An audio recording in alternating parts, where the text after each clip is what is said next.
அன்பிற்கினியவர்களுக்கு வணக்கம். குரல் வழி உங்களோடு இணைந்திருப்பது ஆஷா பிரைட். உங்களை தேடிக்கொண்டிருக்கும் வார்த்தைகள் உங்களுக்காக, உங்களை தேடி என் குரல் வடிவில். ஜென் புதன் நேரத்துக்கு உங்களை அன்புடன் வரவேற்கிறேன். இன்று ஜென் புதனில் நாம் கேட்க இருக்கும் கதையின் தலைப்பு நீ யார்? கதைக்குள் போகலாமா? ஒரு ஜென் ஆசிரியர் தன்னோட மாணவர்களிடம் சொல்றாரு, நான் இன்னைக்கு உங்க எல்லாருக்கும் ஒரு பொன் விதி சொல்ல போறேன்.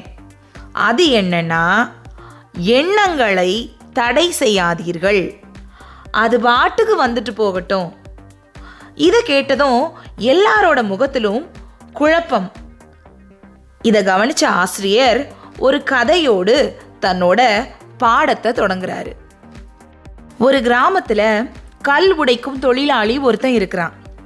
25 வருடங்களுக்கும் மேலாக ஒரே மாதிரியான வேலை, அதிகம் உயராத சம்பளம், வீட்டில் மனைவி, குழந்தைகள், வயதான பெற்றோர், பிக்கல் பிடுங்கல், வறுமை, இப்படியே போயிட்டு இருந்தது அவனுடைய வாழ்க்கை. ஒரு கட்டத்தில் அவன் ரொம்ப சோர்ந்து போயிடுறான். அவனுக்கு தன் மேலேயும் தான் வாழக்கூடிய அந்த வாழ்க்கை மேலேயும் ஒரு வெறுப்பு வருது. இப்படியே கழிந்து போய்விடுமா தன்னோட வாழ்க்கை அப்படின்னு ஒரு வெறுமை அவனை ஆட்டி படைக்குது. ஒரு நாள் வழக்கம் போல அவன் வேலைக்கு புறப்பட்டு போயிட்டு இருந்தான். அவனோட தோளில் தொங்கிட்டு இருந்த பையில கல்லை உடைக்கக்கூடிய ஆயுதங்கள் கனத்து கிடந்தது. அவனோட மனசும் அதே போல கனத்து தான் இருந்தது. அவன் போகிற வழியில கூவி கூவி மீன்களையும் முட்டைகளையும் வித்துக்கிட்டு இருந்த தெரு வியாபாரிகள், சுட்டெரித்து கொண்டிருந்த சூரியன், சாலையில் குறுக்கும் நெடுக்குமா ஓடி விளையாடிட்டு இருந்த சிறுவர்கள், இப்படி எதுவுமே உரைக்கல. அவன் பாட்டுக்கு நடந்து போயிட்டே இருந்தான். அது வழக்கமாக அவன் நடக்கக்கூடிய பாதை தான். ஒரு இடத்துல வந்ததும் அவன் அறியாமலேயே அவனோட பார்வை அந்த பக்கம் போச்சு. அது ஒரு வணிகரோட வீடு. அவனுக்கு என்னவோ அன்னைக்கு தான் முதலாக அந்த வீட்டை பார்க்குற மாதிரி தோணுச்சு. அந்த வணிகர் நிறைய வெளிநாடுகளுக்கு போய் வணிகம் செய்கிறவர். பிரம்மாண்டமான அந்த மாளிகை, வெளிக்கதவுல இருந்து அந்த வீட்டோட கூரை வரைக்கும் எல்லா இடத்துலையும் செல்வ செழிப்பு நிறைஞ்சிருந்துச்சு. கூப்பிட்ட குரலுக்கு ஓடி வரக்கூடிய வேலைக்காரர்கள், அந்த வணிகரை பார்க்கறதுக்காக காத்து கிடக்கிற ஊர் பெரிய மனிதர்கள், பணக்காரர்கள். அன்னைக்கு கூட அவரை பார்க்கறதுக்காக ஒரு பெரிய கூட்டம் காத்துட்டு இருந்தது. கல் உடைக்கும் தொழிலாளி இதையெல்லாம் பார்த்துட்டு பெருமூச்சு விடுறான். ச்சே, நானும் இவரை போல ஒரு வணிகராக இருந்தா எவ்வளோ நல்லா இருக்கும் அவன் நினைக்கிறான். நினைச்சதும் அடுத்த நொடியே அந்த மாயாஜாலம் நடக்குது. அவன் மிகப்பெரிய ஒரு வணிகனா மாறிடுறான். செல்வம், செழிப்பு, வேலைக்காரங்க, இப்படி எதுக்குமே குறைவு இல்லை. ஆனால் முக்கியமான ஒன்று இப்போ அவன்கிட்ட இல்லை, அதுதான் நிம்மதி. அவனை விட வசதி குறைஞ்சவங்களோட பொறாமையையும் பகைமையையும் அவன் சம்பாதிக்க வேண்டி இருந்தது. ஒரு நாள் அவன் தன்னோட மாளிகையோட மேல் மாடத்தில் இருந்து தெருவையே பார்த்துட்டு இருந்தான். சாலையில் இருந்து திடீர் சத்தம் என்னவா இருக்கும்னு எட்டி பார்க்குறான். மணி ஓசையும் எக்காலமும் முழங்க ஒரு ஊர்வலம் வந்துட்டு இருந்தது. முன்னாலும் பின்னாலும் ஊழியர்கள், பாதுகாப்புக்கு காவலர்கள், நடுவில் ஒரு பல்லக்கில் ஒய்யாரமாக உட்காந்துக்கிட்டு அரசோட உயர் அதிகாரி ஒருத்தர் போயிட்டு இருந்தார். தெருவில் நின்றுட்டு இருந்த ஆட்கள் எல்லாம் ஊர்வலத்துக்கு மரியாதையா வழி விட்டு ஒதுங்கி நிற்கிறாங்க. எல்லாரும் தலை தாழ்த்தி வணக்கம் சொல்றாங்க. ஏழை பணக்காரர்கள், அங்க இருந்த பெரிய வணிகர்கள் கூட தலை தாழ்த்தி நின்னாங்க. இதை பார்த்த அவன் பெருமூச்சு விடுறான். நானும் இவரை மாதிரி ஒரு உயர் அதிகாரியா இருந்தா எவ்வளவு நல்லா இருக்கும்னு நினைக்கிறான். அப்படி நினைச்சதும் அடுத்த நொடியே திரும்பவும் அந்த அதிசயம் நடக்குது. அவன் ஒரு உயர் அதிகாரியா உருமாறிடுறான். போகிற இடத்துல எல்லாம் அவனுக்கு மரியாதை கிடைக்குது. ஆனாலும் அவனுக்கு திருப்தி வரலை. ஒரு நாள் பல்லக்கில் அடுத்த ஊருக்கு போயிட்டு இருந்தான்.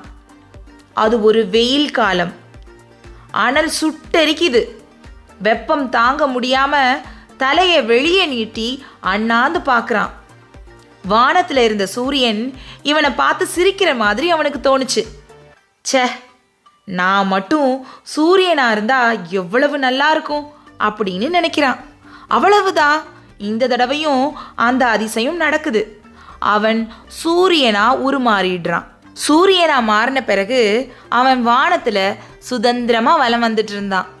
கிழக்கே உதித்து மேற்கில் மறையிற வரைக்கும் உலகத்தை உயரத்திலிருந்து பார்க்கறது அவனுக்கு அவ்வளவு ஆனந்தமாக இருந்தது. ஆனால் அதிகப்படியான வெப்பத்தில் சிக்கினவங்க எல்லாரும் சூரியனை கண்டபடி திட்டினாங்க. ஒரு பக்கம் விவசாயிகள் சாபம் கொடுத்தாங்க, இன்னொரு பக்கம் பகல்ல வேலை பார்த்த தொழிலாளர்கள் எல்லாரும் கரிச்சு கொட்டினாங்க. சூரியனா இருந்த அவனுக்கும் பூமிக்கும் இடையே சில நேரங்களில் கருமையான மேகங்கள் திரண்டு வந்தது. அதெல்லாம் சூரியனோட வெப்பத்தை பூமிக்கு அனுப்பாம தடுத்துச்சு. அடடா, கருமேகத்துக்கு இவ்வளவு சக்தியா?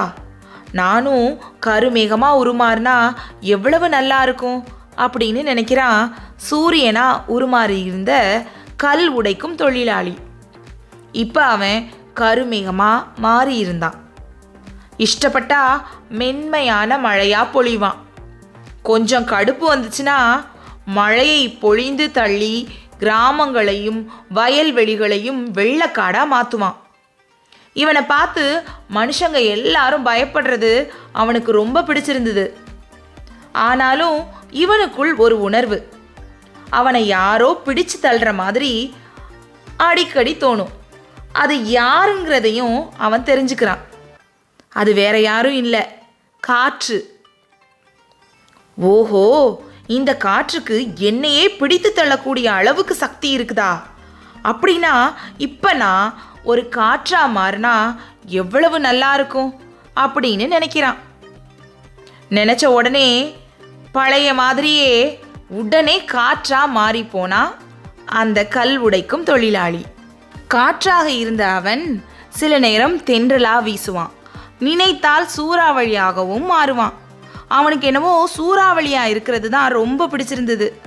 வீட்டு கூரைகளை பீத்து எறிவது, மரங்களை சாக்கிறது, ஆடுகளையும் மாடுகளையும் ஏன் மனுஷங்களை கூட நடுநடுங்க வைக்கிறது அவனுக்கு ரொம்ப பிடிச்ச பொழுதுபோக்காவே மாறி போயிருந்தது. அவன் தன்னை மாபெரும் சக்தி படைத்தவனா நினச்சிக்கிட்டு இருமாப்போட இருக்கிறான். அவன் காற்றாக அலைஞ்சிட்டு இருந்தபோது ஒரு உயரமான மலையை பார்க்குறான். பெரிய சூறாவளியாக மாறி அந்த மலையில் மோதுறான். ஆனால் அவனால் அந்த மலையை எதுவுமே செய்ய முடியலை. தன்னோட முழு வலிமையையும் ஒன்று சேர்த்து மோதி பார்க்குறான். அந்த மலையை துளி கூட அசைக்க முடியலை. அடடா, என்னை விட வலுவானதா இந்த மலை? நான் இப்படி ஒரு மலையாக மாறினா எப்படி இருக்கும் அப்படின்னு நினைக்கிறான். இந்த தடவையும் நினச்ச உடனேயே ஒரு பெரிய மலையாக மாறினா அவன். மலையாக உயர்ந்து நிற்கிறது அவனுக்கு ரொம்ப ரொம்ப பிடிச்சிருந்தது. தன்னை விட வலுவானது இந்த உலகத்தில் வேற எதுவும் இல்லை அப்படிங்கிற நினைப்பே அவனுக்கு மகிழ்ச்சியாக இருந்தது. உச்சக்கட்ட சந்தோஷத்தில் அவன் இருந்தபோது அவனோட கால்களுக்கு கீழே ஏதோ குடைச்சல்.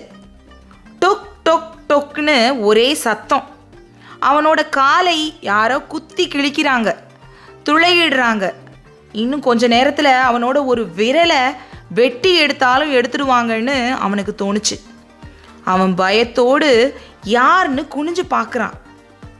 கீழே ஒரு கல் உடைக்கும் தொழிலாளியோட கை ஒன்று ஒரு உளியை மலை அடிவாரத்தில் பதித்து ஓங்கி ஓங்கி சுத்தியால் வெட்டி கொண்டிருந்தது. அவனோட கால்களுக்கு கீழே இருந்த கல் உடைக்கும் அந்த தொழிலாளியை பார்த்ததும் ஆச்சரியத்தில் உறைஞ்சு போய் நின்னான் அவன். இந்த கதையை சொல்லி முடித்த ஆசிரியர் மாணவர்களை பார்த்து கேட்டாரு, இந்த கதையிலிருந்து நீங்கள் என்ன தெரிஞ்சுக்கிட்டீங்க?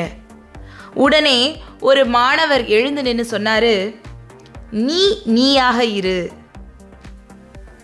ஆமாங்க, நாம் பல நேரத்தில் கண்ணு முன்னால் இருக்கிற மகிழ்ச்சியான விஷயங்களை எல்லாம் கண்டுக்காம நம் கைகளுக்கு எட்டாத காரியங்களை நினச்சி கவலைப்பட்டு நம்மோட வாழ்நாட்களை ஒரு தண்டனை மாதிரி வாழ்ந்துட்டு இருப்போம். இந்த ஜென் கதை சொல்கிற ரொம்ப எளிமையான தத்துவம் நாம் அடிக்கடி கேட்டுட்ருக்க ஒரு பழமொழி தான். இருக்கிறத விட்டுட்டு பறக்கிறதுக்கு ஆசைப்படாத. ஏன்னா ஒவ்வொரு மனித பிறவியும் மகத்தானது. வரமாக பெற்ற இந்த வாழ்க்கையை சீரும் சிறப்புமா நேர்மையாக வாழ்ந்து கழிக்கிறது தான் நம் கடமை. வாழ்க்கையை அதன் போக்கில் விட்டுட்டு இயல்பாக இருப்போமே. இன்றைய ஜென் கதை நீ யார் எப்படி இருந்தது? இந்த கதை உங்களுக்கு பிடித்திருக்கும் என்று நான் நம்புகிறேன். ஜென் கதைகள் என்ற தலைப்பில் தனியாக பிளேலிஸ்டில் இருக்குது. அதை சொடுக்கி நீங்கள் கேட்கலாம். இது போன்ற மேலும் கதைகளை கேட்பதற்கு என்னுடைய இந்த வலையொலி பக்கத்தை சப்ஸ்கிரைப் பண்ணுங்கள், லைக் பண்ணுங்கள், உங்களுடைய நண்பர்களோடையும் ஷேர் பண்ணிக்கோங்க. தொடர்ந்து இணைந்திருப்போம், மகிழ்ந்திருப்போம், நிறைந்திருப்போம். நன்றி.